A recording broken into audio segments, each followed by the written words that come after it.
धन वित्त कुळे अवघी याने ते आगळे, ज्यांचे नारायण गाठी भरला हृदय संपुष्टी. अवघेची गोड त्याचे पुरे सर्व कोड, ज्यांचे नारायण गाठी भरला हृदय संपुष्टी. तुका म्हणे अस्त उदयो त्यांच्या तेजानास्त, ज्यांचे नारायण गाठी भरला हृदय संपुष्टी. श्री संताची या माता चरणावरी, संताची या माता चरणावरी, श्री संताची या माता चरणावरी, संताची या माता चरणावरी. साष्टांग ही करी दंडवत, साष्टांग ही करी दंडवत, साष्टांग ही करी दंडवत. जयांचे केलिया स्मरण, होय सकळ विद्यांचे अधिकरण. तिची वंदू श्री चरण श्री गुरूंचे ते नमस्कारुनी आता. महायोग पीठे तटे भीमरथ्याम, वरम पुंडरीकाय दातुं मुनींद्रैः. समागत्य तिष्ठन्तमानन्दकन्दं, परब्रह्मलिंगं भजे पांडुरंगम. पांडुरंगा करू प्रथम नमन, पांडुरंगा करू प्रथम नमन. पांडुरंगा करू प्रथम नमन, पांडुरंगा करू प्रथम नमन. हो दुसरे चरण संताची या, हो दुसरे चरण संताची या, दुसरे चरण संताची या, दुसरे चरण संताची या. त्यांच्या कृपादाने कथेचा विस्तार, त्यांच्या कृपादाने कथेचा विस्तार, त्यांच्या कृपादाने कथेचा विस्तार. बाबाजी सद्गुरु दास तुका, त्यांच्या कृपादाने कथेचा विस्तार, त्यांच्या कृपादाने कथेचा विस्तार, त्यांच्या कृपादाने कथेचा विस्तार. बाबाजी सद्गुरु दास तुका. नमो ज्ञानेश्वरा, नमो ज्ञानेश्वरा, निवृत्ती उदारा सोपान देवा.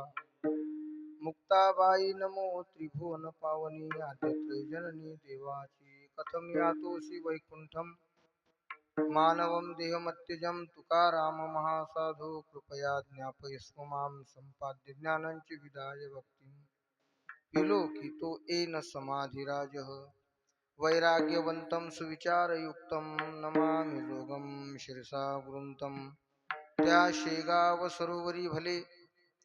गजानन कमल उदया आले, जे सौरभी विदिते झाले. या अखिल ब्रह्मांडा मनोजवं मारुततुल्य वेगं, जितेंद्रियं बुद्धिमतां वरिष्ठं. वातात्मजं वानरयूथ मुख्यं, श्रीरामदूतं शरणं प्रपद्ये. मस्तक हे पायावरिया, वारकरी संतांच्या, वारकरी संतांच्या या, वारकरी संतांच्या. मस्तक हे पायावरिया, वारकरी संतांच्या, वारकरी संतांच्या या, वारकरी संतांच्या.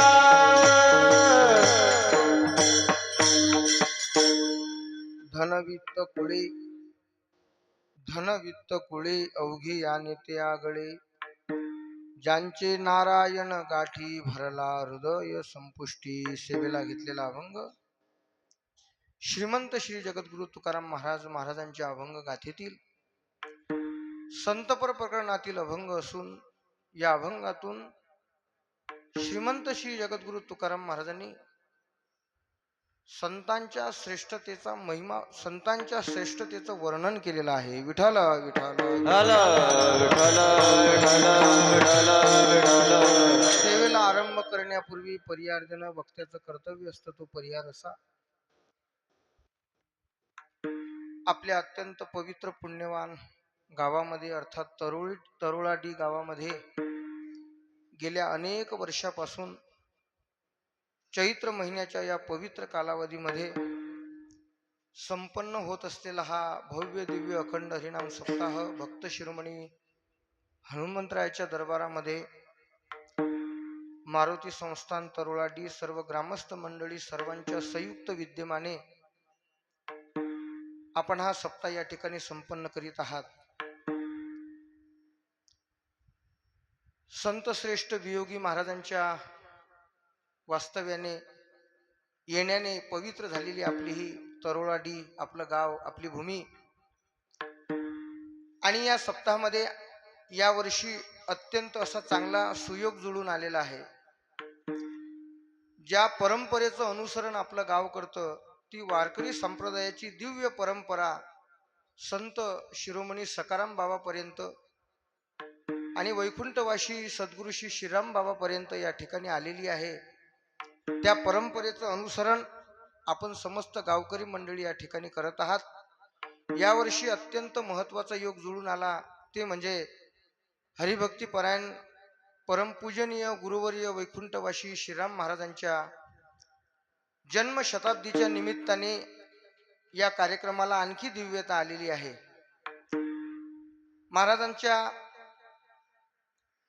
महाराजांना जन्माला येऊन अर्थात अवतीर्ण होऊन 100 वर्ष यावर्षी पूर्ण होतात. म्हणून आपणा सर्व विदर्भवासियांचं हे भाग्य आहे, वराळ प्रांतवासियांचं हे भाग्य आहे की त्यांची जन्मशताब्दी संपन्न करण्याची आपल्याला या ठिकाणी संधी प्राप्त झाली. आणि म्हणून या सप्ताहाला ते औचित्य आहे. मुख्यतः हा कार्यक्रम भक्त शिरोमणी हनुमंतरायाच्या जन्मोत्सवाच्या निमित्ताने आपण दरवर्षीच समस्त ग्रामस्थ मंडळी या ठिकाणी पार पाडत असता. या कार्यक्रमामध्ये ग्रंथराज श्री ज्ञानेश्वरी पारायण सोहळा या ठिकाणी आयोजित आहे.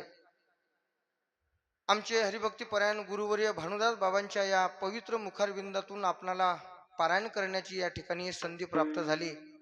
या सप्ताहामध्ये सर्वच ग्रामस्थ मंडळी आहेत, वारकरी मंडळी, परिसरातील वारकरी मंडळी, आमच्या माता भगिनी आहेत, माझ्या पाठीमागे उभी असणारी गावातील सर्व गुणीजन टाळकरी मंडळी आहेत, आमचे गायनाचार्य हरिभक्तीपरायण विनोद महाराजजी पवार या ठिकाणी उपस्थित आहेत, मृदंगाचार्य आमचे हरिभक्तीपरायण मारुती महाराज बावस्कर या ठिकाणी आहेत, आणि ज्यांनी मला फोन करून गावामध्ये बोलावलं ते आमचे हरिभक्तीपरायण परमादरणीय जगदीशजी महाराज या ठिकाणी माझ्या पाठीमागे गायनाचार्य म्हणून उभे आहेत, मृदंगाचार्य शुभमजी महाराज कडाळे, आणि आपल्या गावाला मिळालेला वारकरी संप्रदायाच्या दृष्टिकोनातून अत्यंत बहुमान तो म्हणजे आमचे गुरुबंधू हरिभक्तीपरायण आपल्या गावचे भूमिपुत्र धनंजयजी महाराज कडाळे, सद्गुरू संत शिरोमणी सकाराम महाराज संस्थांचे उत्तराधिकारी. आणि म्हणून आज या गावामध्ये येऊन मी खऱ्या अर्थाने धन्य झालो. आणि माझ्या वाट्याला या सप्ताहातली आलेली आजच्या चतुर्थ दिवसाची सेवा परमात्मा साधू संत मला जशी बुद्धी देतील तसं मी करण्याचा प्रयत्न करतो. विठ्ठल विठ्ठल विठ्ठल विठ्ठल विठ्ठल विठ्ठल.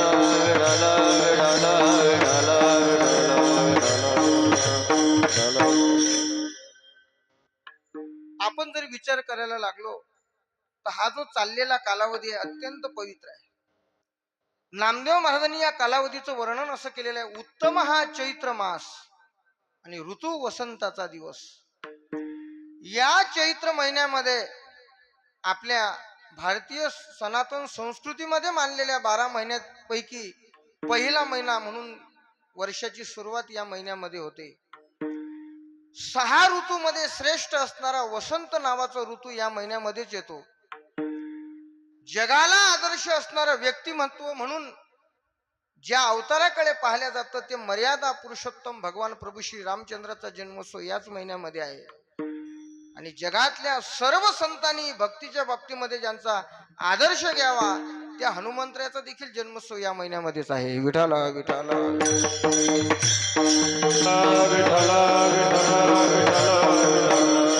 असा हा पवित्र महिना, पवित्र कालावधी आणि हनुमंतराचा जन्मोत्सव आपण संपन्न करतो.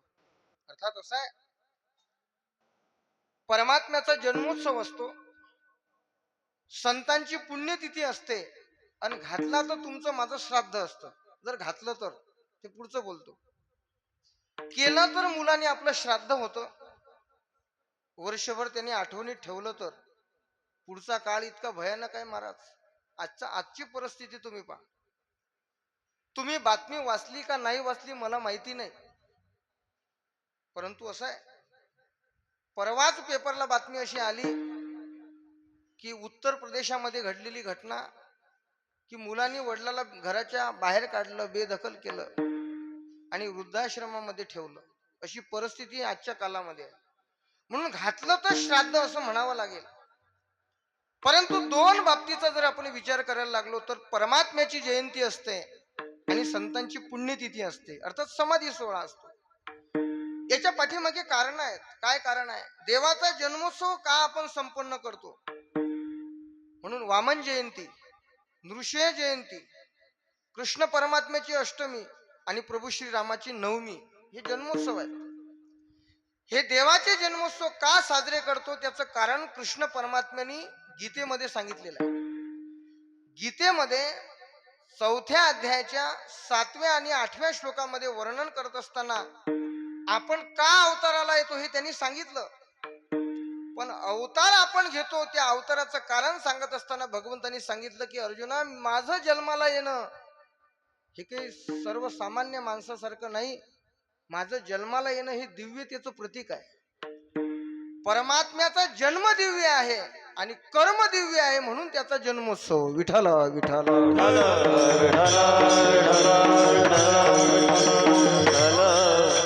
आता श्लोक आहे का? जन्म कर्मचे मे दिव्य मेव व्यक्ती तत्वतः. माझं कर्म आणि जन्म दिव्य आहे. आणि खरंच आहे, तुमचा माझा जन्म हा योनी संभव आहे आणि परमात्म्याचा जन्म हा अयोनी संभव आहे. संतांनी म्हटलेलं आहे, अयोनी संभव प्रगटला हा राघव, प्रगटला हा राघव, प्रगटला हा राघव. हे अयोनी संभव प्रगटला हा राघव, प्रगटला हा राघव, प्रगटला हा राघव. आपला जन्म हा योनी संभव आहे. कोणत्या तरी योनीच्या माध्यमातून आपण जन्माला येतो, परंतु परमात्मा अयोनी संभव आहे, म्हणून त्याचा जन्मोत्सव. आणि मग संतांची पुण्यतिथी का?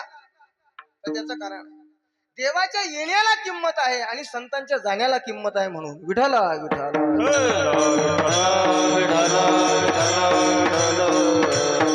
कसं यावं हे देवाकडून शिकलं पाहिजे आणि या जगाचा निरोप कसा घ्यावा हे संतांकडून शिकलं पाहिजे.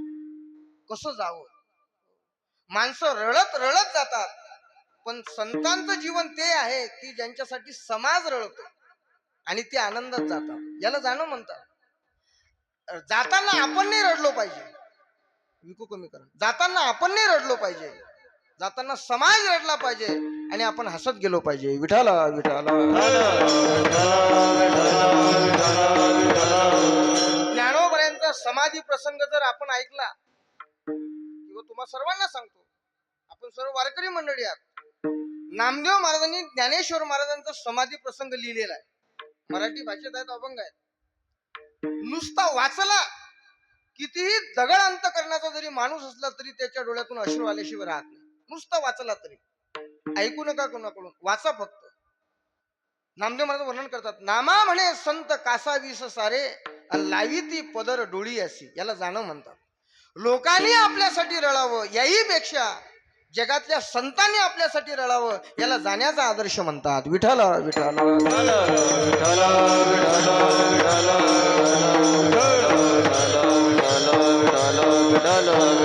आणि म्हणून संतांचा समाधी उत्सव, परमात्म्याचा जन्म उत्सव. पण महत्वाचं कारण असं आहे, हनुमंतराय संत आहेत, भक्त आहेत, मग त्यांचा समाधी उत्सव व्हायला पाहिजे, परंतु आपण काय करतो, जन्मोत्सव करतो. तर त्याचं कारण हे आहे, ते जन्माला आले परंतु कधी अस्त झालेच नाही. आजच्या अभंगामध्ये महाराजांनी तेच म्हटलेलं आहे, ते कधी गेलेच नाही. सप्त चिरंजीवामध्ये त्यांचं एक नाव आहे. ते आले परंतु गेले नाही, आणि म्हणून गेलेच नाही तर त्यांचा समाधी उत्सव कसा, पुण्यतिथी कशी, म्हणून जन्मोत्सव हे कारण. आणि दुसरं कारण असं आहे, त्यांचा जन्म दिव्य आहे. का दिव्य आहे? देवाचा जसा जन्म दिव्य आहे तसा त्यांचा जन्म दिव्य आहे. का? कारण ज्या प्रसादातून रामाचा जन्म आहे त्याच प्रसादातून हनुमंतरायाचा जन्म आहे. म्हणून विठाला विठाला.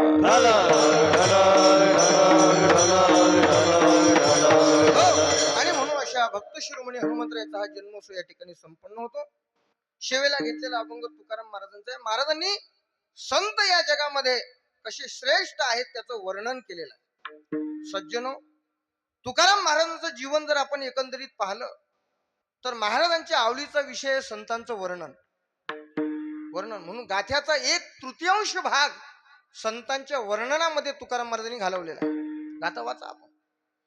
तुकाराम महाराजांच्या पुढे संत उभे राहिले की तुकाराम महाराजांना काय करून काय करू नये असा प्रश्न पडतो. काय करावं, कसं वर्णन करावं, कोणत्या शब्दात करावं, महाराजांच्या अंतःकरणामध्ये घालमेल होते.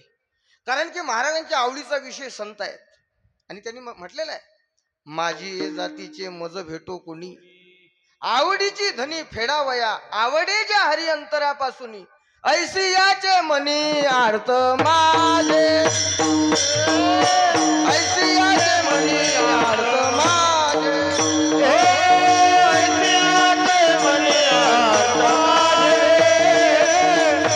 ऐसी याचे मनी आर्त माझे. ज्यांना देव आवडतो असे जे संत आहेत त्यांचं वर्णन कसं करावं, कोणते शब्द वापरावे, तुकाराम महाराजांच्या आवडीचा विषय. म्हणून संतांचं वर्णन आपल्याला गाथ्यामध्ये पाहायला सापडते. एक सांगू तुम्हाला, वर्णन करावं तर एक तर संतांचं करावं किंवा देवाचं करावं. नीट वाक्य आहे का? वर्णन करावं एक तर संतांचं करावं किंवा देवाचं करावं. तुम्ही म्हणाल का? कारण वर्णन करण्याला लायक या जगात दोनच आहेत, एक परमात्मा, दुसरे संत. विठाल विठाल.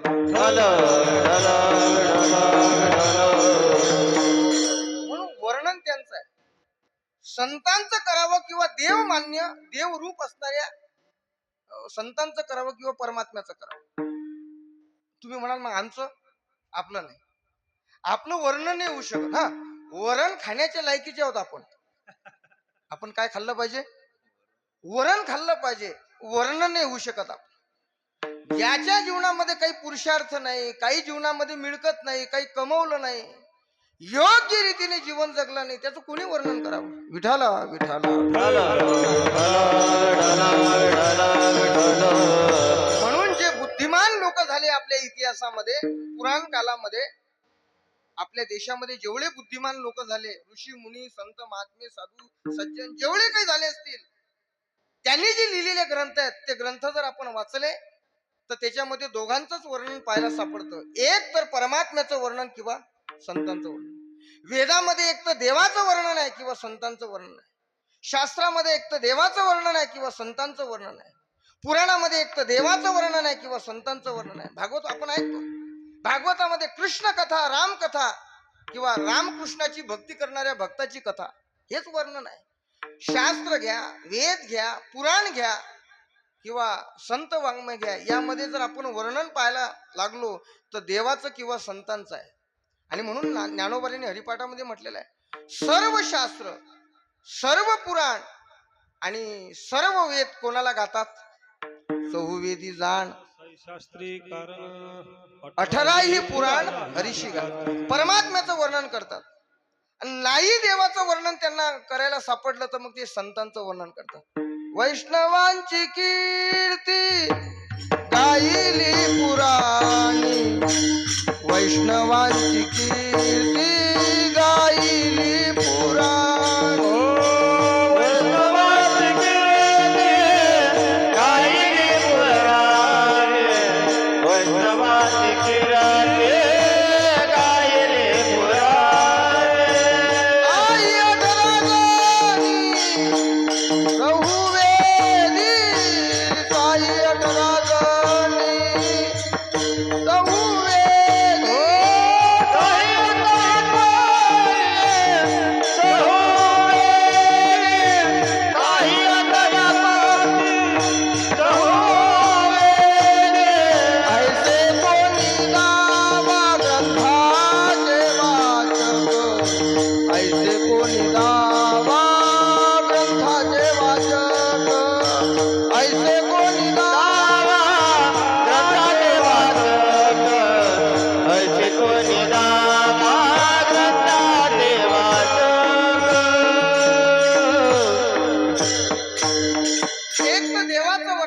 संतांचं वर्णन. वैष्णवांची कीर्ती गायली पुराणी आणि साही 18 जणी चोहुवेदी. ऐशे कोणी रावा ग्रंथाचे वाचक. तुकाराम महाराज सांगतात संतांचं वर्णन केलेलं किंवा देवाचं वर्णन केलेलं. मग महाराज आम्ही कोणत्याच प्रकारात बसत नाही का, हा प्रश्न आहे. आपण जर एवढे आहोत, एवढा परमार्थ करतो, एवढा आपण मनुष्य जन्माला आलोत, मग आम्ही कशातच बसत नाही का? बसतो ना आपण. 4 प्रकार केलेले आहेत, तसे 5 आहेत. या जगामध्ये जेवढे माणसं आहेत 850 कोटी पर्यंत आकडा गेलेला आहे माणसाचा. किती? 8.5 रुपये नाही, 850 कोटी जगाची लोकसंख्या आहे. एवढे माणसं जगामध्ये आहेत. आता ही युद्ध चालू आहेत, काही कमी झाले असतील त्यातले. हे युद्ध चालू होतं, काय झाले असतील? कमी झाले असतील. पण एकंदरीत जेमतेम आकडा आहे, 850 कोटी पर्यंत आकडा गेलेला आहे. मग जगामध्ये जेवढे माणसं आहेत तेवढे 5 प्रकारामध्ये मोडल्या जातात. 5 प्रकारामध्ये. कोणते? पहिला प्रकार, या समाजामध्ये काही लोक असे आहेत की ते शोचनीय आहेत. या समाजामध्ये काही लोक असे आहेत की ते तेजनीय आहेत. या समाजामध्ये काही लोक असे आहेत जे माननीय आहेत. या समाजामध्ये काही लोक असे आहेत जे पूजनीय आहेत. आणि या समाजामध्ये 2च लोक असे आहेत, देव आणि संत, ते वर्णनीय आहेत. विठ्ठल विठ्ठल.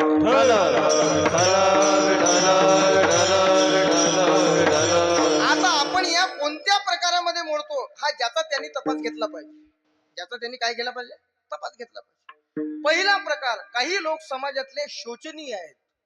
शोचनीय शब्दाचा अर्थ होतो ज्याच्याविषयी खंत व्यक्त केली जाते असा, ज्याच्याविषयी खेद उत्पन्न केला जातो असा. अरे रे, काय होता हा आणि काय झाला हा, असं म्हणलं जातं, त्याला म्हणतात शोचनीय. विठ्ठल विठ्ठल.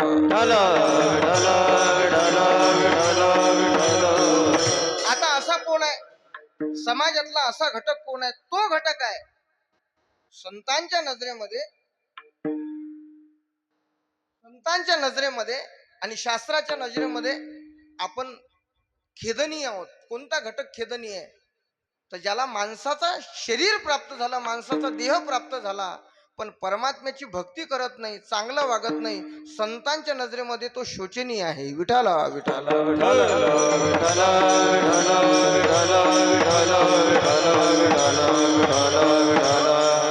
माणसाचं शरीर मिळालं, पण मग केलं काय? गोष्ट मिळून महत्वाची नसते, त्या गोष्टीचं ज्ञान असणं आणि त्यांनी काय मिळवलं जातं याचं ज्ञान होऊन ते मिळवण्यामध्ये, तो पुरुषार्थ करण्यामध्ये त्याची योग्यता असते. मिळालं. नाथ महाराजांनी त्या चिरंजीव पदामध्ये सुंदर म्हणलेलं आहे, म्हणे नरदेह किमर्थी निर्मिला, तुम्ही विषय स्वार्थी लाविला. थिता परमार्थ हातीचा गेला, करी वहिला विचारा. कशासाठी माणसाचा देह निर्माण केला? विषय भोगण्यासाठी? नाही नाही नाही, माणसाचा देह भक्ती करण्यासाठी निर्माण केला. विठ्ठल विठ्ठल.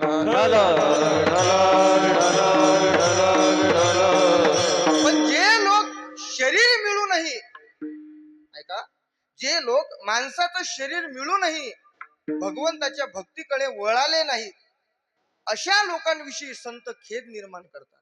तुम्हाला नाथ महाराजांचे शब्द सांगितले तर वाईट वाटणार आहे, पण सांगून जातो. नाथ महाराज सांगतात, माणसाचं शरीर मिळालं आणि तू भक्ती करत नाहीस, तर नाथ महाराज म्हणतात, तू ज्या दिवशी जन्माला आला ना, त्याच दिवशी जर मेला असता तर परवडला असता. हे नाथ महाराजांचे शब्द आहेत. नाथ महाराज सांगतात, सटविने नेला कैसा नाही, सटविने नेला कैसा नाही,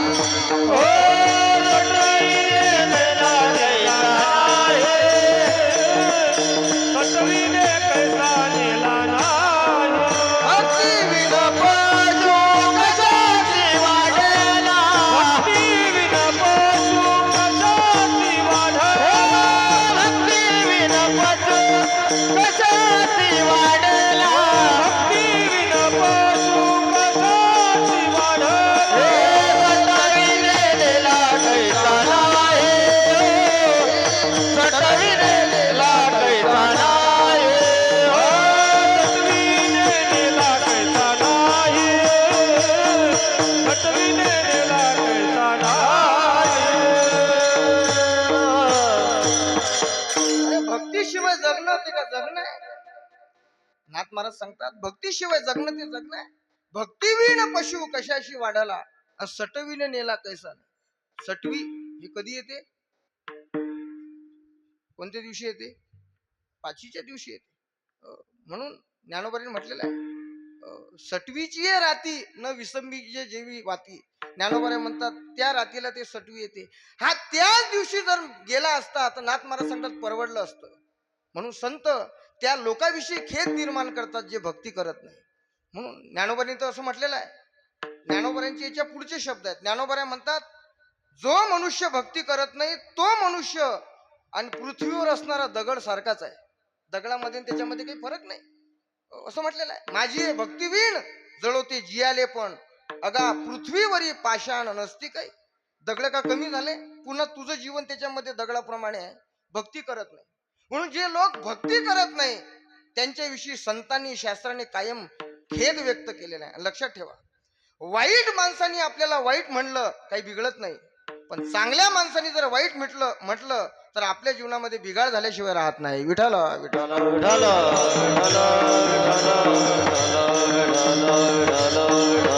म्हणून संत आपल्याला आपल्याविषयी खेद व्यक्त करतात, याचा आपल्या अंतकरणाला हे लागलं पाहिजे. शास्त्राने आपल्याविषयी बोलता कामा नये. संतांनी आपल्या बाबतीमध्ये खेद निर्माण नाही केला पाहिजे. जग जाऊ दे विरोधात. समाजाचं काय महाराज? समाज हा कधी आपल्याला डोक्यावरही घेतो, कधी पायाखाली घेतो. समाजाचं काय घेऊन बसलात तुम्ही? असं म्हटलेलं आहे, माणसाचं जर दिवसमान चांगले असले तर समाज पाठीमागे उभा राहतो, पाठीमागे गर्दी होते.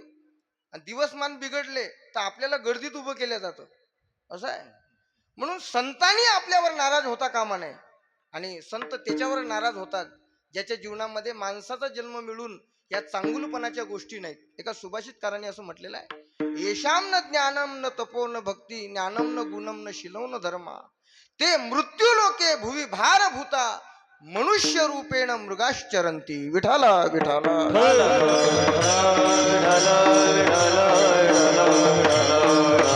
माणसाचं शरीर मिळालं पण काहीच मिळवलं नाही. ज्ञान नाही मिळवलं, भक्ती नाही केली, तप नाही केलं, कोणावर दया नाही केली, कधी कोणावर परोपकार नाही केला. हे लोक म्हणजे दोन पाय असलेले आणि शेपूट नसलेले पशुच आहेत. शास्त्रकार असं म्हणतात, हे पशु तुल्य ते जीवन आहे. आणि म्हणून संत अशा लोकांविषयी खंत व्यक्त करतात. ज्ञानोबांनी अशा लोकांविषयी लिहित असताना फार थोडं गंभीरतेने लिहिलेलं आहे. असं आहे की जे लोक माणसाचं शरीर मिळून चांगलं करत नाही पण वाईट करण्यामध्ये ज्यांचा हातखंड असतो, हे आतंकवादी आहेत ना. दुसऱ्याचा जीव गेला काय राहिला काय काही त्यांना पडलेलं नाही. त्यांची बुद्धी केवळ समाजाचं वाटोळं करण्यामध्येच जाते. असे जे समाजकंटक आहेत, चोरी करणारे, दरोडा पाडणारे, गरीबाला लुटणारे, बलात्कार करणारे, देशाला उद्ध्वस्त करणारे असे जे लोक आहेत, या लोकांविषयी लिहित असताना ज्ञानोबांची वाचा रळायला लागली. शब्द आहे का? ज्ञानोबाऱ्या रळायला लागले. आता ज्ञानेश्वर महाराज म्हणजे आईचं अंतकरण आहे.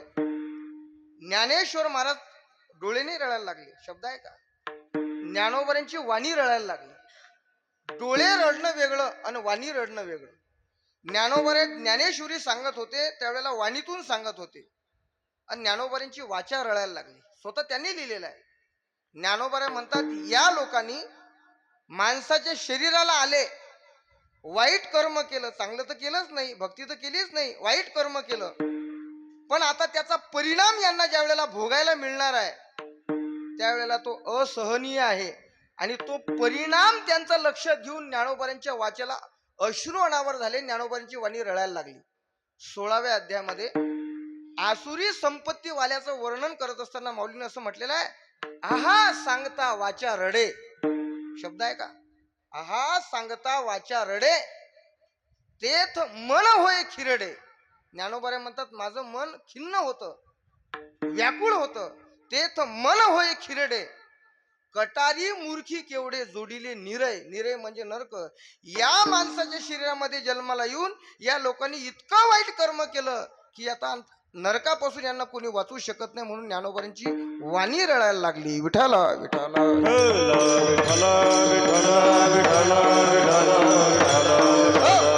आता हा झाला शोचनीय. याच्यामध्ये कोण बसतं?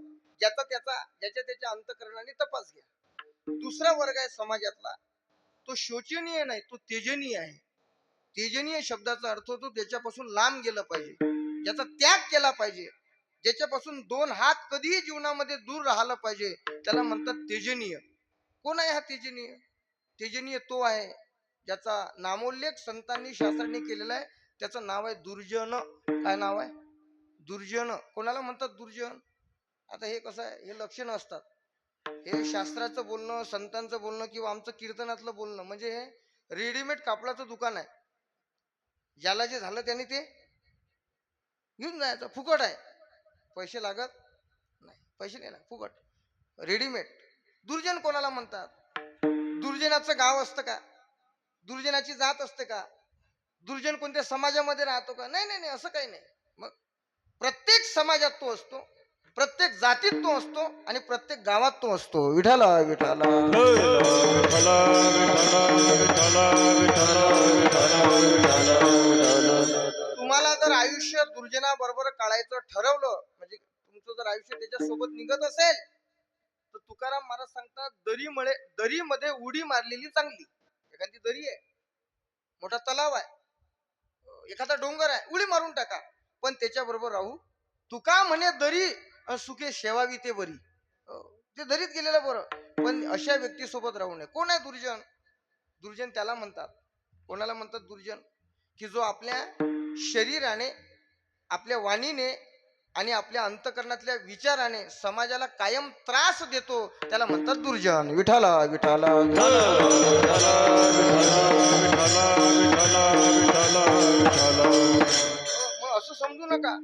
असं समजू नका की दुर्जन विद्वान नसतो, दुर्जन चांगुलपणाच्या गोष्टी करत नाही, असं नाही. तो कुठेही असू शकतो, कुठेही असू शकतो. असं म्हटलेलं आहे की एखाद्या नागाच्या डोक्यावर मणी आहे, किमतीवान मणी आहे, म्हणून नाग भयंकर नाही का? मग मणी जरी आहे तरी त्या नागाजवळ कोणी जाण्याचा विचार करत नाही, कोणी विचार करत नाही.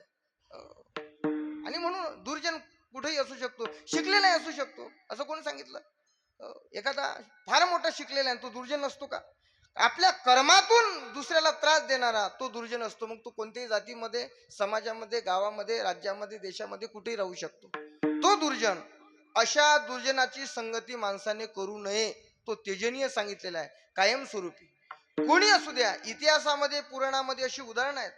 एकाचा भाऊ दुर्जन होता म्हणून त्यांनी त्याचा त्याग केला, एकाची आई दुर्जन होती म्हणून त्यांनी त्या आईचा त्याग केला, एकाचा पिता दुर्जन होता म्हणून त्यांनी वडिलाचा त्याग केला. विठाला विठाला प्रल्हादे जनक विभीषण बंधू, प्रल्हादे जनक विभीषण बंधू, राज्य माता निंदू भरते केली,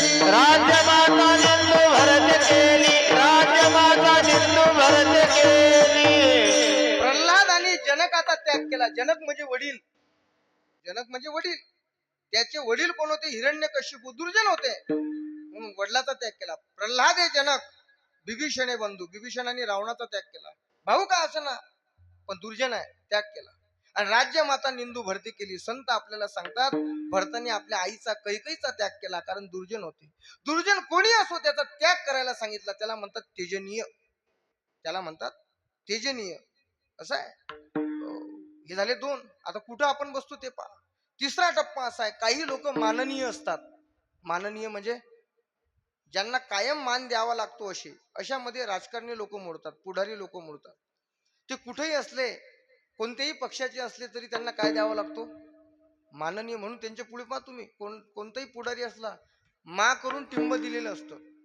मा म्हणजे माझी नाही, मा म्हणजे माननीय. ते माननीय आहेत. मग महाराज कोणाकोणाला मान द्यायचा? शिंदे गटातल्यांना द्यायचा का ठाकरे गटातल्यांना द्यायचा? तुतारीवाल्यांना द्यायचा का पिपाणीवाल्यांना द्यायचा? गट झाले नाही वेगवेगळे, कोणत्याही गटातले असू दे, आपल्याला काय घेणं देणं आहे? मान द्यावा लागतो त्यांना. काय द्यावा लागतो? मान. ते माननीय आहेत. म्हणून समाजामध्ये हा एक घटक आहे माननीय. चौथा घटक आहे, त्याला म्हणतात पूजनीय. कोण आहे पूजनीय? या जगामध्ये पूजनीय फक्त तीनच लोक आहेत, चौथ्याची पूजा करू नये. तीनच लोक आहेत, एक आई वडील, आई वडील आणि गुरु या तीन लोकांची पूजा शास्त्राने आपल्याला यांची करायला सांगितली. विठाला विठाला पूजनीय आहे ते, कायम पूजनीय आहे.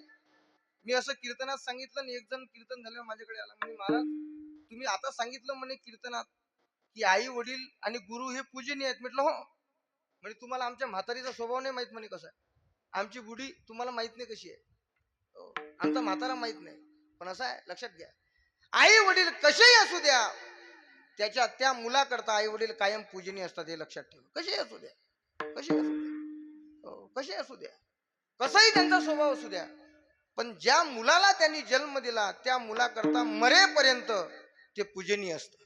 पूजनीय भले तुम्ही त्याच्याशी बोलत नाही, त्यांचा स्वभाव वेगळा आहे, तरी देखील आपलं शास्त्र, आपले ग्रंथ, आपले संत आपल्याला हेच सांगतात, ते कायम कसे आहेत, पूजनीय आहेत महाराज, पूजनीय. पण काय दुर्दैव आहे आपल्या भारताचं, ज्या देशामध्ये आई वडिलांची पूजा करायला सांगितली त्याच देशामध्ये त्यांची अवहेलना होते. याला दुर्भाग्य म्हणतात. विठाला विठाला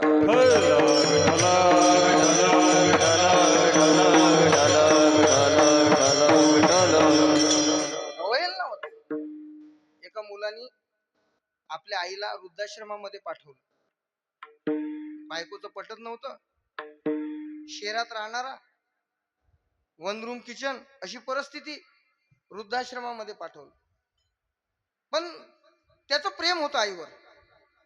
मग तो भेटायला जायचा, 15 दिवसातून जसा वेळ मिळाला महिन्यातून भेटायला जायचा. आईची चांगली व्यवस्था केली. तो कॉट जो आहे तो खिडकीच्या जवळ जागा घेतली आईची, त्या खोलीमध्ये खिडकी होती, आई तिथं झोपत होती. हा 10 दिवसातून 15 दिवसातून महिन्याला आईला भेटायला जायचा. जात असताना आई म्हातारी झाली, सर्व पैसे वगैरे फी त्याचा भरायचा, काही खायला घेऊन जायचा, प्रेम होतं. पण घरात पटत नसल्यामुळे वृद्धाश्रमात ठेवण्याची पाळी आली, ठेवली. आई म्हातारी झाली. एके दिवशी तो भेटायला गेला. आईने त्याला जवळ बसवलं, म्हणे बाळा, हे जे खिडकी आहे की नाही, हे खिडकी हे थोडी मोडलेली आहे. याचा जो चेअरमॅन आहे, आश्रमचा जो मालक आहे, त्याला 2-4 पैसे शिल्लक दे आणि खिडकी दुरुस्त करून घे. त्याने विचार केला की गेल्या मी 10 वर्षापासून रोज म्हणजे नेहमी चक्रा मारतो इथं, महिन्यातून येतो, 15 दिवसातून येतो, 2 महिन्यातून, जसा वेळ मिळाला तसा येतो. आई माझ्याशी बोलते, अर्धा तास गप्पा होतात, मी निघून जातो, पण कधी आईने तक्रार केली नाही, हे खिडकी बरोबर कर. खिडकी तर तेव्हाही मोडलेली होती, कधी केली नाही. आईने सांगितलं बाळा, वारा येतो, थंडी वाजते, सहन होत नाही, म्हणून खिडकी दुरुस्त करून घे. त्याने विचार केला, आजपर्यंत तक्रार केली नाही, पण आज का तक्रार केली. म्हणून त्याने आईला विचारलं, आई मी नेहमी येतो आणि मग ही खिडकी तर अगोदरच मोडलेली आहे, मग आज का म्हणतेस तू. आईने सांगितलं बाळा, माझं काय, मी आता म्हातारी झाली, कधी मरील सांगता येत नाही, पण उद्या तुझे मुलं तुला इथं आणतील आणि तुला हा कॉट भेटेल, त्यावेळेला मात्र तुला थंडी वाजू नये याच्याकरता मी सांगते, आताच दुरुस्त करून घे. विठाला विठाला एवढे वाईट दिवस आणूनही आपल्या मुलाची काळजी करणारी आई त्या मुलाकरता कायम पूजनीय आहे. लक्षात घ्या, वारकरी संप्रदायाचा इतिहास आहे. जो पांडुरंग परमात्मा पंढरपुरामध्ये आला, ज्या पुंडलिक रायामुळे आला, तो कोणत्या कर्मामुळे आला, तर आई वडिलाच्या सेवेमुळे आला, असं वर्णन आहे. आराधिला पुंडलिके जननी पूजनी जानके, जननी पूजनी जानके, जननी पूजनी जानके. आराधिला पुंडलिके जननी पूजनी जानके, जननी पूजनी जानके, जननी पूजनी जानके. आराधिला पुंडलिके. आणि आज महाराज चैत्र वारी आहे. आजची ही चैत्र एकादशी, चैत्र शुद्ध एकादशी. आपल्या 12 महिन्याच्या 12 एकादशी, त्यामध्ये 4 महावारी आहेत, आषाढी, कार्तिकी, माघ महिन्यातली शुद्ध एकादशी आणि चैत्र महिन्यातली आजची एकादशी. म्हणून विषय आला, म्हणून हे चैत्र वारी आहे. ज्यांना तसं तर वारकऱ्यांनी 4ही वाऱ्याला गेलं पाहिजे, नाही जमलं तर मग 2 तरी गेलं पाहिजे, आषाढी आणि कार्तिकी. नाही जमलं तर मग आषाढीला तरी नाही जमलं मार. एक जण म्हणे तरी नाही जमलं, मग शेजारी असणारं धरण पाहायचं, त्यात उडी मारायची. मग काय अर्थ. म्हणजे एवढी सवलत देऊनही जर आपल्याकडून परमार्थ होत नसेल तर संतांच्या नजरेमध्ये आपल्या जीवनाला काही अर्थ नाही. विठाला विठाला आजची चैत्रवारी आहे. त्या पुंडलिक रायाने त्या परमात्म्याला काय आणलं? आराधिला पुंडलिके. तुकाराम महाराज सांगतात, जननी पूजोनी जनके. आपला विषय हा चालला. जननी म्हणजे आई, जनक म्हणजे वडील. जननी जनके पूजोनी या पुंडलिके आराधिला. त्याची आराधना केली, पण आई वडिलाची सेवा करू म्हणून आई वडील प्रत्येक मुलाकरता पूजनीय. ज्ञानोबरांनी असं म्हणलं की एखाद्या व्यक्तीला गावात किंमत आहे, तालुक्यात किंमत आहे, जिल्ह्यात किंमत आहे, राज्यात किंमत आहे, देशात किंमत आहे, नवे नवे जगात किंमत आहे. पण तो जर घरी आई वडिलाशी नीट बोलत नसेल तर माऊली सांगतात त्याच्या इतका महामूर्ख या त्रैलोक्यात दुसरा कोणता नाही. माझे शब्द नाही, ज्ञानोबा सांगतात, तरी घरी माता पितरा धड बोली नाही संसारा, एर विश्वभरी आदरा मूर्ख जैसा. विठाल विठाल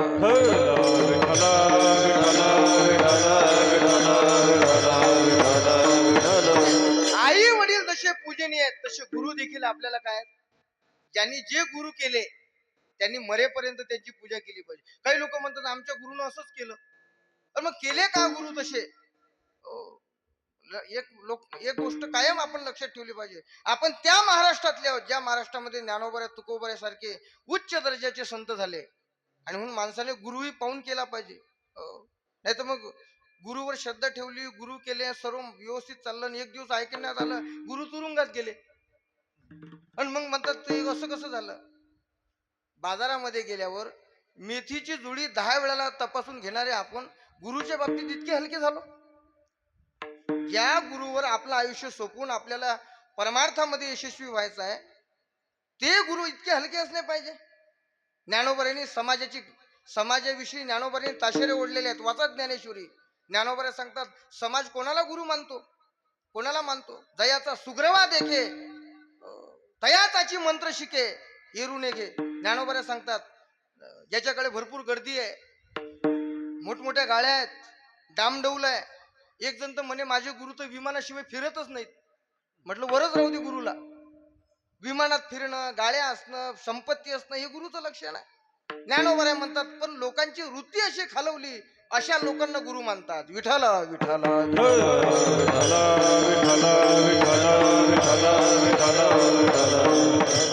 एकदा गुरु केले, गुरु तर तपासून घ्यावे, एक तर करूच नाही लवकर. आणि एकदा गुरु केले मग त्यांच्यावरची श्रद्धा ढळता कामा नये, कायम ते पूजनीय राहिले पाहिजे. केले ना एकदा गुरुवर श्रद्धा ठेवली ना मग त्यांनी काही कुटाने केले तरी देखील आपली श्रद्धा ढळता कामा.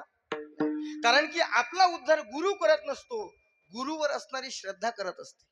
श्रद्धेला किंमत आहे महाराज, श्रद्धेला किंमत आहे. म्हणून गुरु तपासून केले पाहिजे. आणि मग एकदा गुरु केले की ते कायम पूजनीय आहेत. या बाबतीमध्ये पूजनीय कसे आहेत गुरु हे सांगत असताना मला गीतेशिवाय दुसरा आधार नाही, ज्ञानेश्वरी दुसरा आधार नाही. महाभारती युद्ध ठरलं आणि मग युद्ध ठरल्याच्या नंतर कौरव पांडव सेना आमने सामने उभे राहिली आणि मग प्रत्येकाचे वेगळे सारथी होते, वेगळे योद्धे होते, सर्व उभे राहिले. त्यामध्ये कृष्ण परमात्मा हा अर्जुनाचा सारथी होता. देवाने अर्जुनाचं सारथ्य पण हातामध्ये घेतलं. अर्जुनाचे कैसे पार्थाचे सारथ्य पण करीत असे ज्ञानोबा सांगतात. सारथी झाले. आणि मग देवाने काय केलं, ज्या दिवशी युद्ध चालू व्हायचं त्या दिवशी सकाळीच 7 वाजता जो रथ आहे तो युद्धाच्या कोपऱ्याला आणून उभा केला. कुठं केला? कोपऱ्याला आणून उभा केला. मग कोपऱ्याला आणून उभा केल्याच्या नंतर अर्जुनाने जास्त शहाणपणा कशाला करायला पाहिजे? काही माणसं असे आहेत, काही माणसं असे आहेत देवाला शहाणपणा शिकवतात. म्हणून अर्जुन हे समाजाचं प्रतीक आहे. देवाला कृष्ण परमात्म्याने बाजूला रथ आणला. कशासाठी आणला? की 2-4 सामान्य योद्धे येतील, थोडा हात गरम होईल, मग हळूहळू पुढे जाऊ. कोणती पायरी चढताना स्टेप बाय स्टेप गेलं पाहिजे की नाही? काही एकदम 10व्या मजल्यावर जातो आपण, स्टेप बाय स्टेप. पहिल्या वर्गातून दुसऱ्या वर्गात, दुसरीतून तिसरीत. नाही म्हणे मला जास्त येतं मला 10वीतच घाला. वडिलाला म्हणायला लागला एक मुलगा, मला कुठं घाला? 10वीतच. असं जमत नाही. किती शिकलेला असला तरी तुला पहिलीपासून सुरुवात करावी लागेल. अर्जुनाला बाजूला उभं केलं आणि मग देवाला वाटलं थोडा हात गरम करील. पण ते काय, माणसाचा अहंकार जागृत झाला की तो मग देवाचंही ऐकत नाही. विठाला विठाला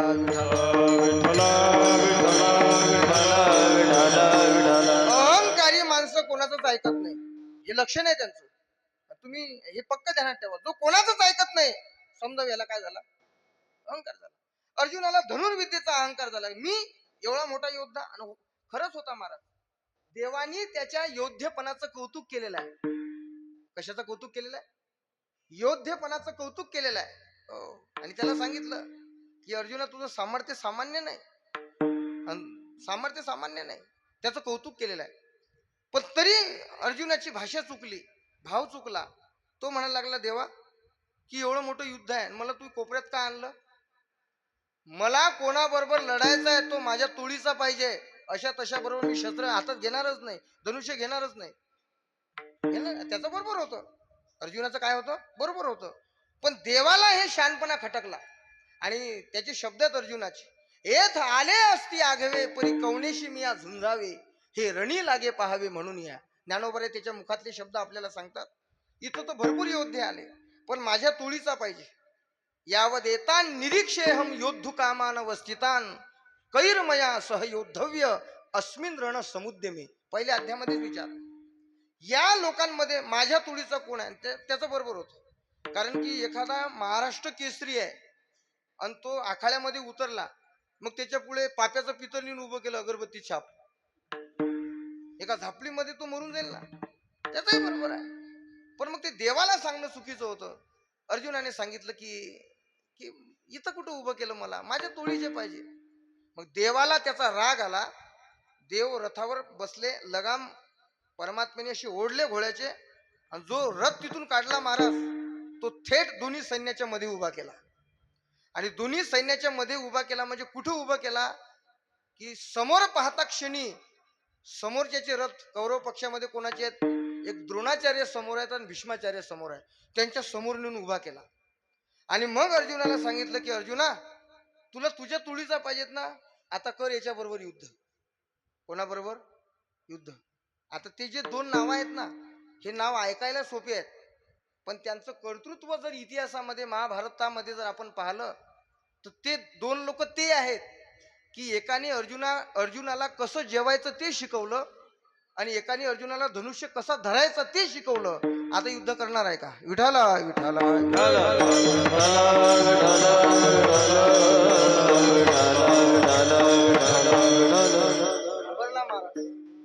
गुरु समोर आहेत की ज्यांनी धनुष्यबाण कसं पकडलं पाहिजे इथून सुरुवात केलेली आहे, ते द्रोणाचार्य. आणि एक आजोबा आहेत की ज्यांनी कौरवाचा त्रास होत असताना लहानपणापासून सांभाळलं. म्हणून अर्जुनाचे शब्द आहेत, जया लागी मने विरू आम्ही स्वप्नीही न शको धरू. ज्याच्या विरोधात आमचं अंतकरण स्वप्नामध्येही विचार करू शकत नाही, आणि कृष्ण तू सांगतो यांच्याबरोबर युद्ध करायचं का, म्हणून युद्ध करायचं. त्यावेळेला त्यांनी कारण हे दिलं की हे माझे गुरु आहेत. आणि एक लक्षात घे, गुरु बरोबर युद्ध नाही करत, गुरुची पूजा केली जाते. शब्द असा आहे गीतेतला, कथम भीष्म महम संख्ये द्रोणंच मधुसूदन इशुभी प्रतियोत्स्यामी. पुढे आहे का, पूजार हा वरिसूदन. हे हरिसूदना, हे मधुसूदना, हे कृष्णा, अरे हे पूजनीय आहेत, यांची पूजा केली पाहिजे, नकी युद्ध. विठाला विठाला. म्हणून काही शोचनीय आहेत, काही तेजनीय आहेत, काही माननीय आहेत, काही पूजनीय आहेत, पण जगामध्ये एक वर्ग असा आहे जो वर्णनीय आहे, आणि त्यांचंच वर्णन तुकाराम महाराज अभंगाच्या पहिल्या चरणात करतात. धनवित कुळे धनवित कुळे धनवित कुळे धनवित कुळे धनवित कुळे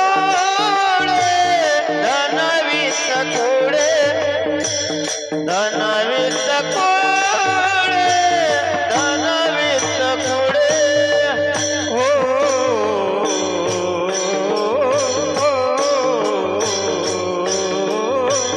धनवित कुळे धनवित कुळे धनवित कुळे धनवित कुळे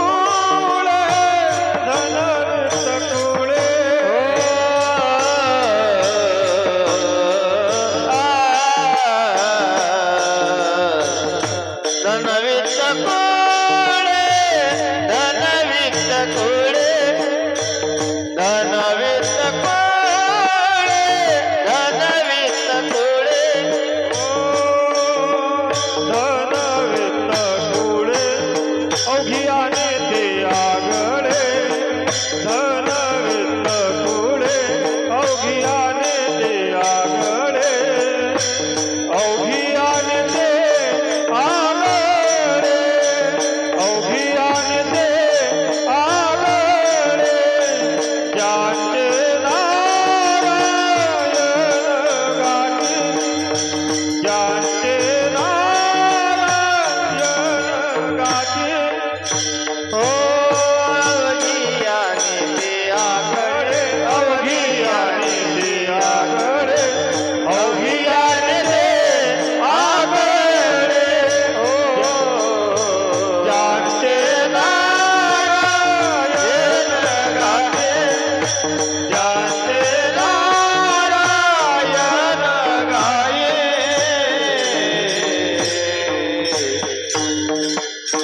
संत आहेत म्हणून त्यांचं वर्णन करत असताना तुकाराम महाराजांनी शब्द वापरला आगळे. आगळे म्हणजे श्रेष्ठ. संत या जगामध्ये श्रेष्ठ आहेत. कशाने श्रेष्ठ आहेत महाराजांना विचारलं. महाराज सांगतात धन, वित्त आणि कुळ, 3 शब्द वापरले. संत धनाने श्रेष्ठ आहेत, संत वित्त म्हणजे ज्ञानाने श्रेष्ठ आहेत, आणि संत कुळाने म्हणजे वर्णाने कुळाने संत महात्मे श्रेष्ठ आहेत. 3 शब्द वापरले. आणि पुढे सांगतात ते अवघी आणि ते आगळे. आगळे म्हणजे श्रेष्ठ. हे धन, ज्ञान आणि वित्त ही उपलक्षण घ्या. जगात असा विषय नाही की त्या विषयामध्ये संत निपुण नाहीत म्हणून. विठाला विठाला या जगामध्ये प्रत्येक क्षेत्रामध्ये संत श्रेष्ठ आहेत. मी तुम्हाला पटवून देतो. किंवा तुकाराम महाराजांचे इतर अभंग आहेत, पण त्यातले 3च विषय महाराजांनी घेतले. संत ज्ञानाने, धनाने आणि कुळाने श्रेष्ठ आहेत. कसं आहे की ज्ञानाने, धनाने माणसाला श्रेष्ठपणापर्यंत पोहोचवण्यासाठी या जगामध्ये काही घटक आहेत. कोणाला लोक श्रेष्ठ मानतात ज्याचं शरीर मोठं आहे, म्हणजे आरोग्यवान आहे. मोठं म्हणजे फार मोठी ढेरी आहे तो असं नाही. शरीर मोठं आहे म्हणजे आरोग्यवान आहे तो काय, म्हणून ज्याचं शरीर आरोग्यवान आहे लोक त्याला श्रेष्ठ मानतात. कधी कधी एखाद्याची मानसिकता चांगली असते त्याला श्रेष्ठ मानतात. कधी कधी एखादा विद्वान असतो, बुद्धी चांगली असते म्हणून श्रेष्ठ मानतात. कधी कधी पैशाने तो श्रीमंत असतो म्हणून श्रेष्ठ मानतात. कधी कधी लौकिकता त्याच्या पाठीमागे असते म्हणून श्रेष्ठ मानतात. हे काही निकष आहे. पण संतांचं जीवन असं आहे महाराज, संत प्रत्येक क्षेत्रामध्ये प्रत्येक अवच्छेदकाने श्रेष्ठ आहेत. विठाला विठाला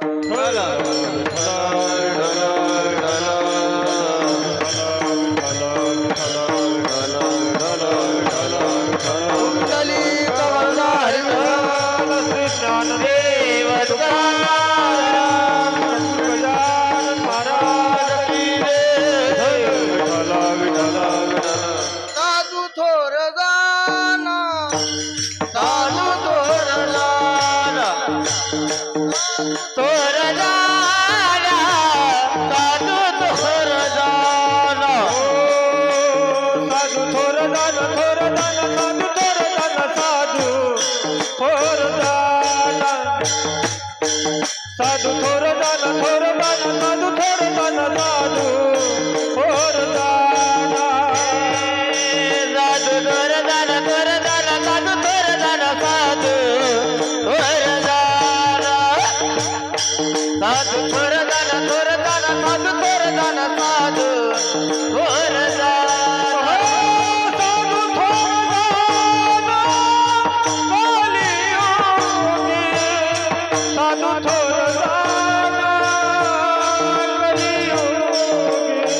साधू थोर दान, साधू थोर दान कलियुगे, साधू थोर दान कलियुगे, साधू थोर दान, थोर दान, साधू थोर दान, साधू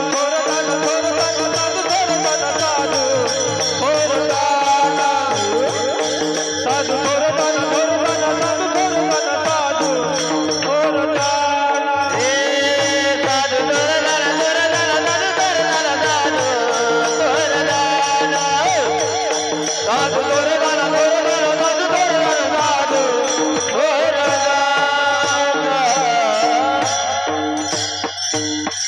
संत कोणत्याही क्षेत्रामध्ये श्रेष्ठ आहेत. साधू थोर जाना, नामदेव महाराजांनी म्हटलेलं आहे. पण इथं तुकाराम महाराजांनी 3 निकष लावले. आपल्याला त्याचाच विचार करायचा. संत धनाने श्रेष्ठ कसे आहेत.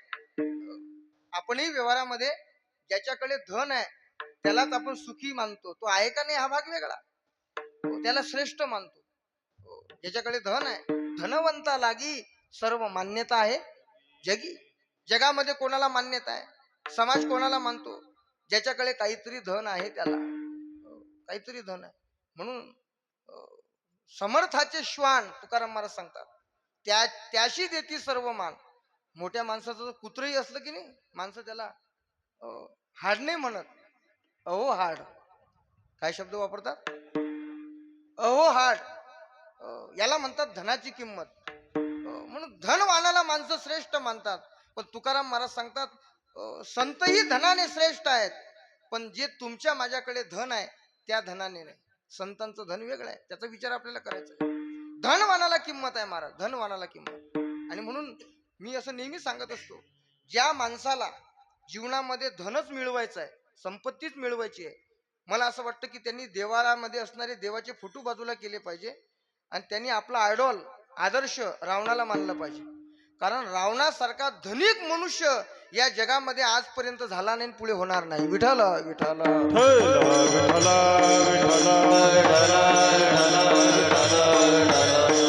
म्हणून ज्याला धनच पाहिजे, धनाने श्रेष्ठता मिळवायची आहे, त्यांनी रावणाला मानलं पाहिजे, रावणाची पूजा केली पाहिजे. तुम्ही म्हणाल का रावणाकडे असं किती धन होतं, किती काय विचार सांगायचा महाराज.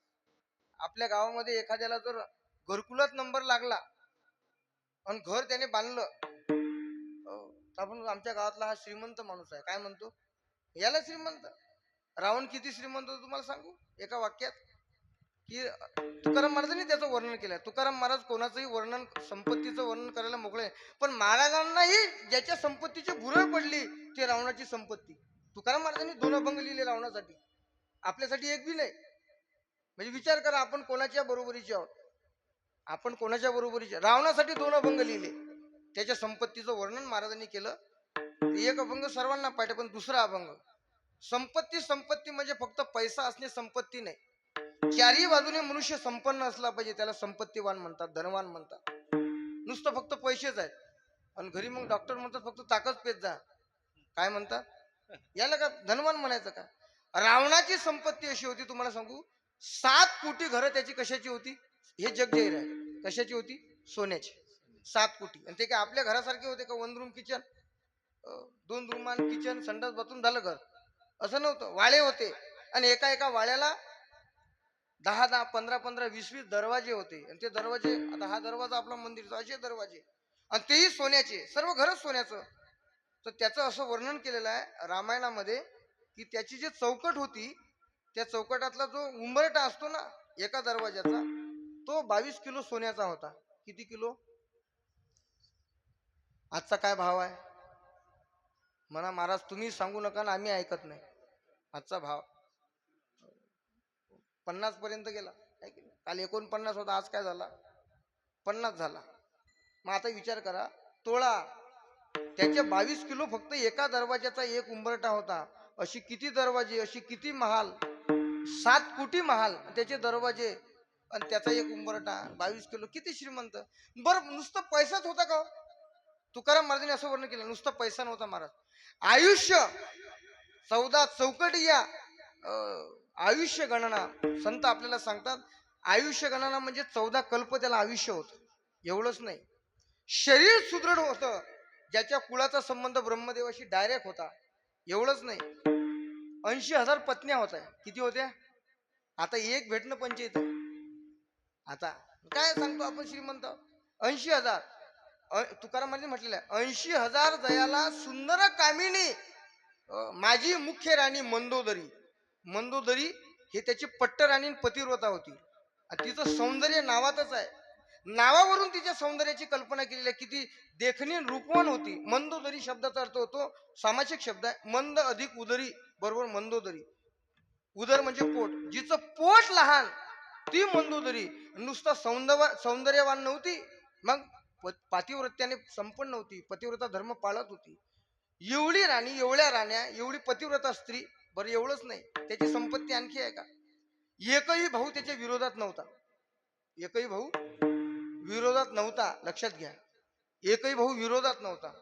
एवढं असून मुलं कशी होती महाराज, मुलाचा पराक्रम जर पाहला, सरपंचाला पाडणारी मुलं नव्हती, इंद्राशी टक्कर घेऊन इंद्राला हरवणारी मुलं होती, इंद्रजित म्हणून अशी मुलं होती.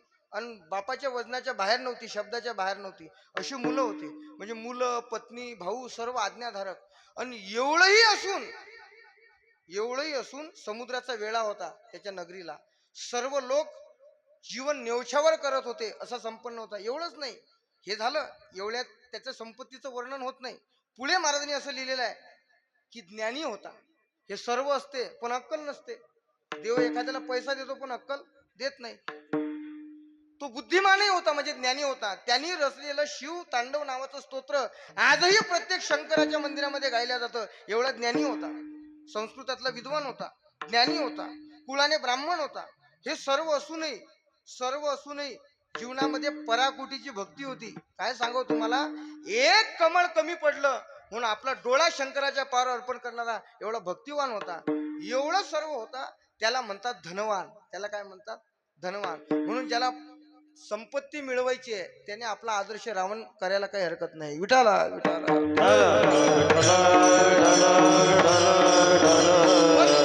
म्हणून धनवानाला श्रेष्ठ मानतो आपण. पण तुकाराम महाराज सांगतात संत धनाने श्रेष्ठ आहेत. कसे? कारण की त्यांच्याकडे श्रेष्ठ धन आहे. रावणाकडे धन आहे पण ते नाशवान धन आहे, कधी जाईल सांगता येत नाही. आणि ते धन त्याचं आहे का?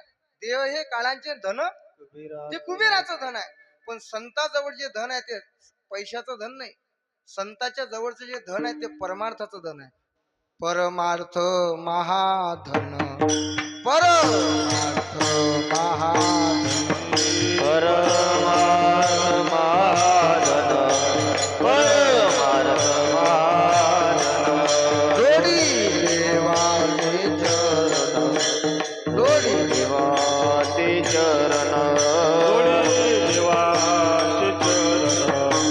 जोडी देवाचे चरण, वावया धन, वावया धन,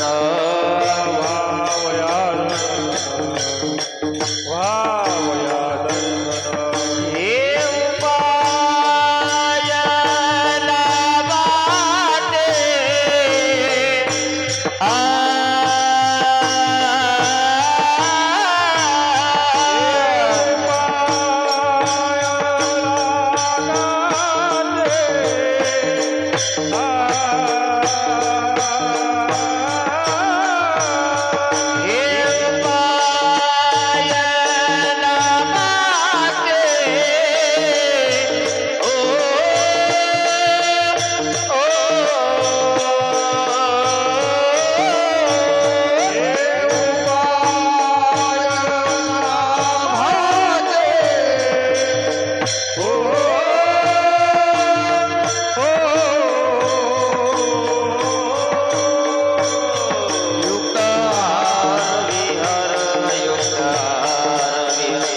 युक्ताहार विहार,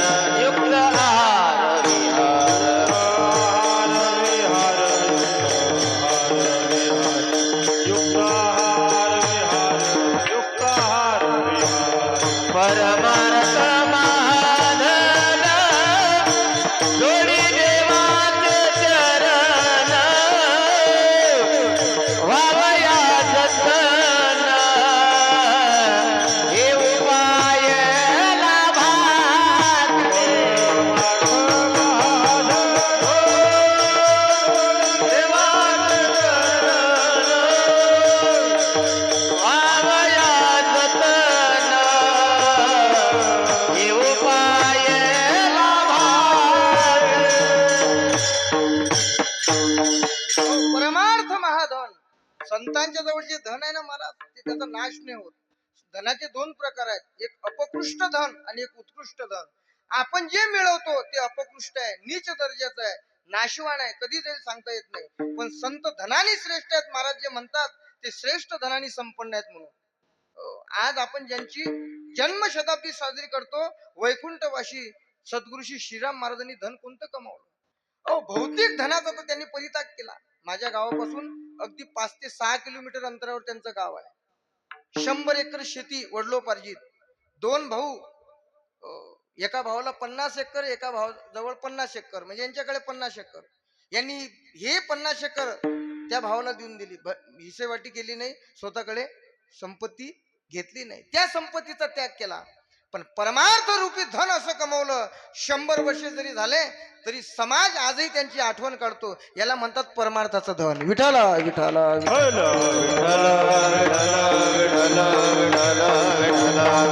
हे धन, या धनाने ते श्रीमंत आहे. महाराजांनी म्हटलं नाही, तुकाराम महाराजांनी, आम्हा घरी धन शब्दाचीच रत्ने, शब्दाचीच शस्त्रे यत्ने. शब्दाची आमच्या जीवाचे जीवन, शब्द वाटू धन जन लोका. तुका म्हणे पहा शब्दाची हा देव, शब्दाची राणी व पूजा करू. शब्द रूपी धन, देव रूपी धन, परमार्थ रूपी धन त्यांच्या जीवनामध्ये आहे. म्हणून महाराज बोलले धन वित्त कुळे आणि अवघी याने ते आगळे. आगळे म्हणजे श्रेष्ठ.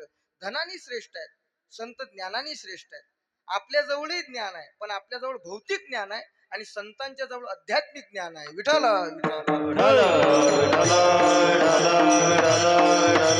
ज्ञानाने श्रेष्ठ आहेत ते. आपल्याजवळ काय भौतिक ज्ञान आहे.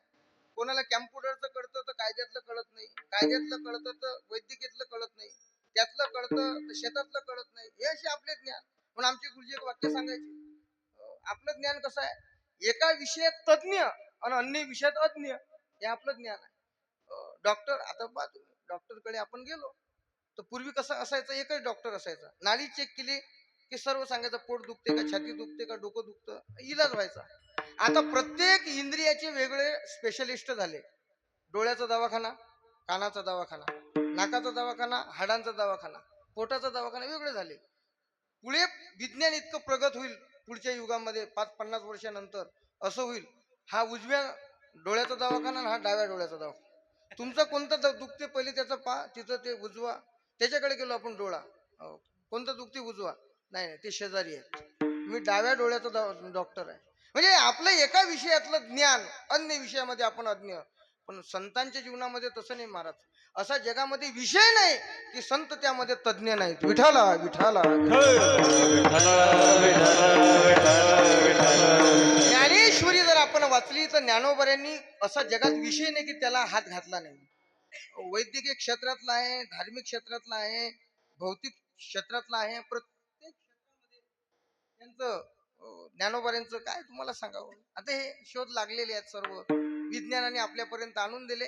खरोखर त्या लोकांचे उपकारच आहेत, उपकरणाच्या माध्यमात आणले. पण या सर्वाचे उद्गम दाते जर कोण असतील तर ते ज्ञानेश्वर महाराज आहेत. विठाला विठाला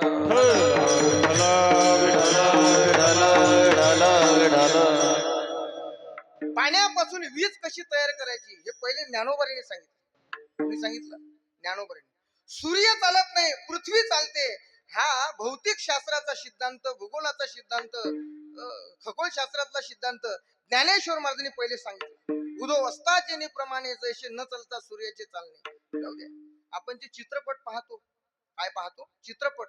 हे चित्रपटाची निर्मिती मला असं वाटतं की 100 वर्ष आधी चित्रपट तयार व्हायचे आणि त्याच्यानंतर भारतामध्ये आला, त्याच्यानंतर आपण पाहायला लागलो, असं नाही. ज्ञानोबऱ्यांनी 750 वर्षापूर्वी याची कल्पना मांडलेली आहे.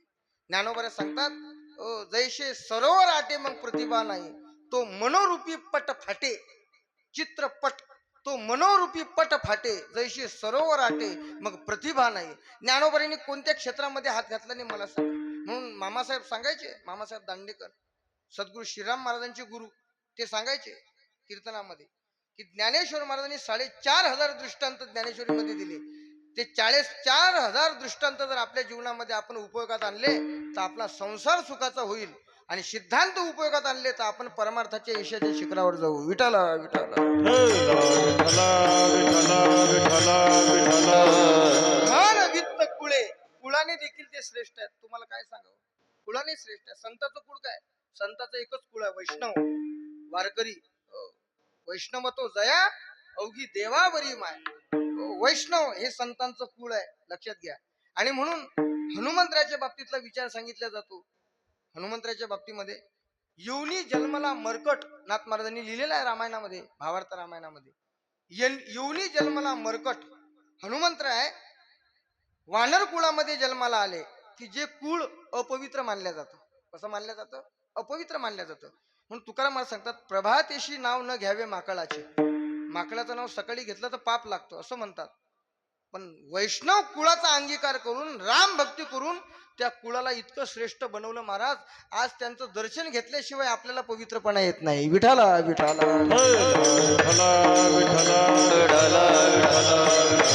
हे कशामुळे आहेत, हे श्रेष्ठ आहेत, पण ते कोण आहेत सांगा आम्हाला.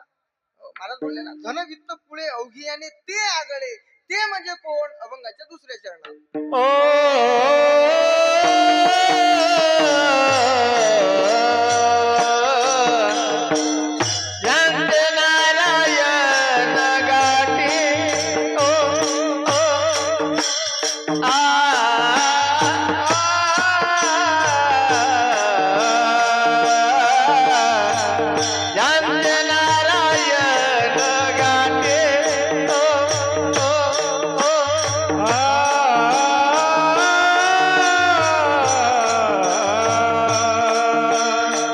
जानकी नारायण गाठी ओ ओ ओ ओ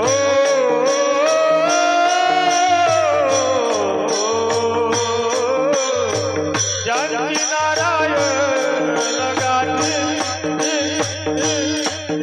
ओ भरला रोग या संकट भरला रोग या संकट भरला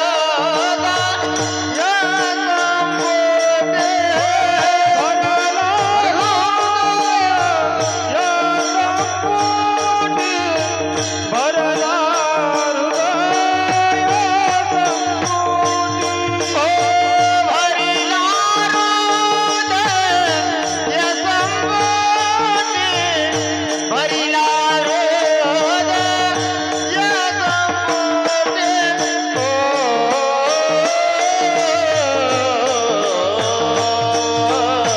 जानकी नारायण गाठे ओ ओ ओ आ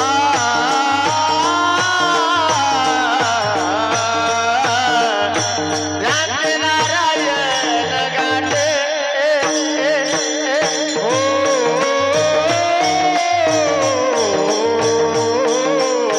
जानकी नारायण गाठी आ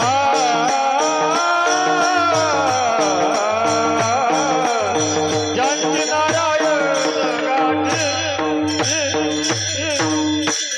विठो कुमार जय जय विठोबार कुमार भजन करा भजन टाळी वाजवा हा. विठोबार कुमार विठोबार कुमार विठोबार कुमार विठोबार कुमार विठोबार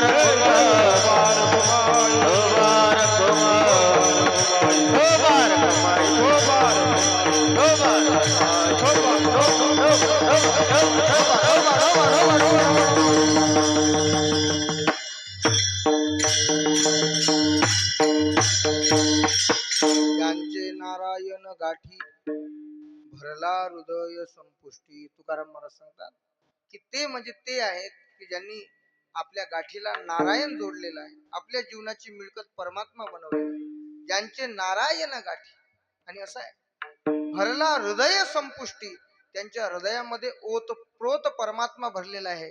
ते जर संत कोण असतील तर ते श्रीराम महाराजाचा हनुमंत आहे. हृदयामध्ये त्यांनी त्यांना साठवलं म्हणून ते श्रेष्ठ आहे. हो, विषय तो त्यांचा झाला नारायण. ज्यांची नारायण गाठी आणि हृदयामध्ये भरून उरलेला आहे. अनेक भक्तांनी परमात्म्याला हृदयामध्ये साठवलं. त्यातला पहिला नंबर आमच्या हनुमंतरायाचा. पहिला नंबर कोणाचा आहे? आता ते चित्रकार दाखवतात की ती छाती फाडली राम लक्ष्मण, ते असं काही नाही. फाडली म्हणजे याचा अर्थ की ते शरीर फाडावंच लागतं असं नाही. हृदय हे सूक्ष्म आहे आणि आपलं वेदांत शास्त्र सांगतं आपलं हृदय म्हणजे जेवढं शरीर तेवढं हृदय असतं. जेवढं शरीर तेवढं हृदय. पायात जर काटा मोडला तर आपल्याला वेदना होतात की नाही, म्हणजे हृदय तिथंही आहे. फक्त त्याचं प्रतीक आपण इथं मानतो, नाही तर हृदय हे पूर्ण व्यापी मध्यम परिणाम त्याचा त्या ठिकाणी वेदांत शास्त्राने आपल्याला सांगितलेलं आहे. त्या हृदयामध्ये परमात्मा व्याप्त आहे आणि प्रत्येकाने आपापलं हृदय चेक केलं पाहिजे. हो, आपल्या हृदयामध्ये आपण कोणाला साठवलं? काही लोकांनी आपल्या काय म्हणतात भारत सरकारच्या योजना साठवलेल्या आहेत. कोणती योजना आहे, मी कशात बसतो. काही लोकांनी कोणाविषयी द्वेष साठवला, कोणी काम क्रोध ही इच्छा हे सर्व साठवलेलं आहे. कोणी लोभ साठवला. ज्ञानेश्वर महाराजांच्या भाषेमध्ये बोलायचं ठरलं तर अशा लोकांचं हृदय म्हणजे जुवारखाना, त्याला उकिरडा म्हणतो आपण. म्हणजे कुणी यायचं आणि कोणतंही कचरा तिथं टाकायचा, उकिरडा. ज्ञानोबांचे शब्द बघा कसे आहेत. ते जिणे की जुवाराचे टिटे घर. ज्ञानोबा काय म्हणतात, त्यांचं जगणं त्यांचं हृदय म्हणजे हे जुवारखाना आहे. म्हणजे कोणी यायचं आणि कोणी कोणतंही कृत्य करायचं त्याला म्हणतात जुवारखाना. पण संतांचं हृदय मात्र तसं नाही. परमात्मा ओतप्रोत भरलेला आहे. ज्या वेळेला सत्कार सन्मान ज्या वेळेला प्रभू श्री रामचंद्रांनी सीता मातोश्रीने हनुमंतरायाचा केला, त्यावेळेला सीता मातोश्रीने आपल्या गळ्यातला नवरत्नाचा हार हनुमंतरायाच्या गळ्यात टाकला. पण ते तुम्हाला माहिती आहे, त्यांनी एक एक मणी फोडायचा आणि फेकून द्यायचा. विचारलं की तुला याची काही किंमत नाही, अरे हे रत्न आहे. एक एक रत्न म्हणजे पृथ्वीच्या बरोबरीच आहे. पाहता पृथ्वीचे मोल थोडे, ऐशे अनर्घ्य रत्न चोखडे. माझ्या वडिलांनी दिलेला तो नवरत्नाचा हार आहे. हनुमंता तुला काय कळणार आहे, तू का फोडतोस? हनुमंतराने सांगितलं की हे रत्न तुम्ही याला रत्न मानता का? सीता मातोश्री म्हणतो तुम्ही याला रत्न मानता? माझ्या नजरेमध्ये एकच रत्न आहे या जगामध्ये. कोणतं? पायोजी मैने राम रतन धन पायो. माझ्या नजरेमध्ये एकच रत्न आहे, ते म्हणजे राम. आणि वाल्मिक ऋषींनी सुंदर लिहिलेलं आहे. ते असं म्हणतात, हनुमंतराच्या मुखातले शब्द आहेत, राम रत्न महम जाने गर्भ कौशल्या संभव. कौशल्या मातेच्या गर्भातून जन्माला आलेलं राम नावाचं रत्नच मला माहिती आहे. विठाला विठाला.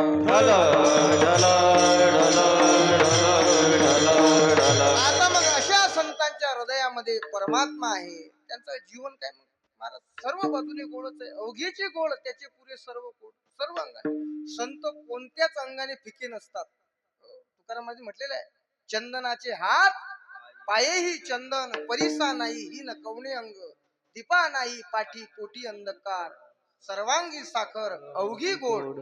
पुढे म्हटलेलं आहे, तुका म्हणे तैसा सज्जनापासून पाहता अवगुण मिळेची ना. संत चारी बाजूने गोड असतात. पेळा असतो, पेळा कोणत्या बाजूने फेकून द्यायचा असतो नाही, चारी बाजूने तो गोडच लागतो. तसे संतांचं जीवन हे गोड असतं. तुकाराम महाराज सांगतात, असे संत जन्माला येतात पण त्यांचा अस्त होत नाही. हा अभिप्राय शेवटच्या चरणामध्ये. तुका म्हणे तुका म्हणे तुका म्हणे असत, तुका म्हणे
ओ भरिला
टाळी वाजवा टाळी वाजवा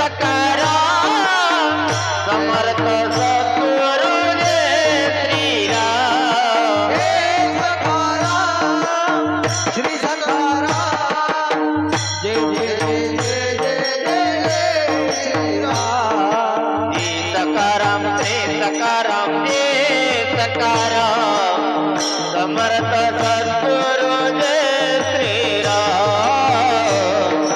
श्री सकाराम जय सकाराम समर्थ सद्गुरु जय श्रीराम टाळी वाजवा सकाराम समर्थ सद्गुरु जय श्रीराम श्री सकाराम समर्थ सद्गुरु जय आरे सकाराम श्री सकाराम रे रे रे रे रे रे श्रीराम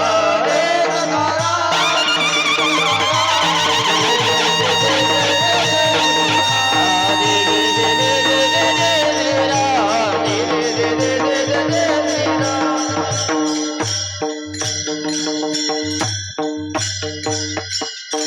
आपला वेळ समाप्त झालेला आहे. तुकोबराय म्हणतात तुका म्हणे असत उदयू त्यांच्या तेजा नास्त.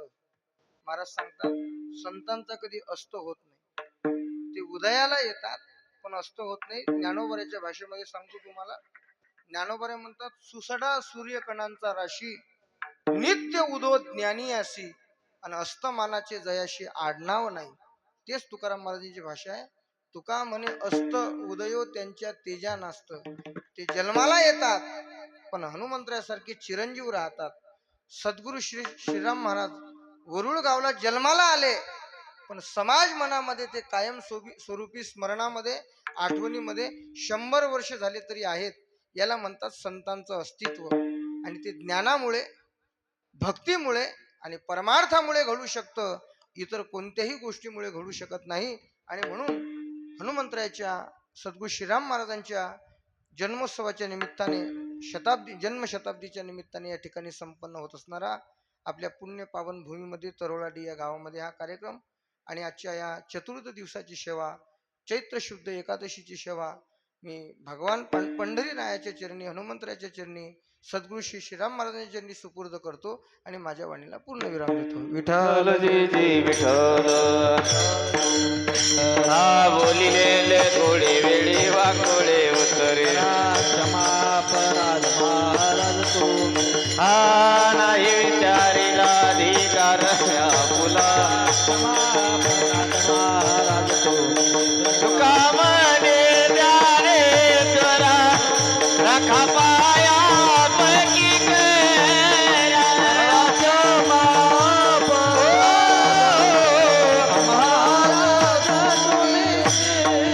ज्ञानदेव तुकाराम देव तुकाराम तुकाराम तुकाराम तुकाराम तुकाराम पुंडलिक वरदार विठ्ठल समर्थ सद्गुरु श्रीराम महाराज सद्गुरु गजानन महाराज की जय।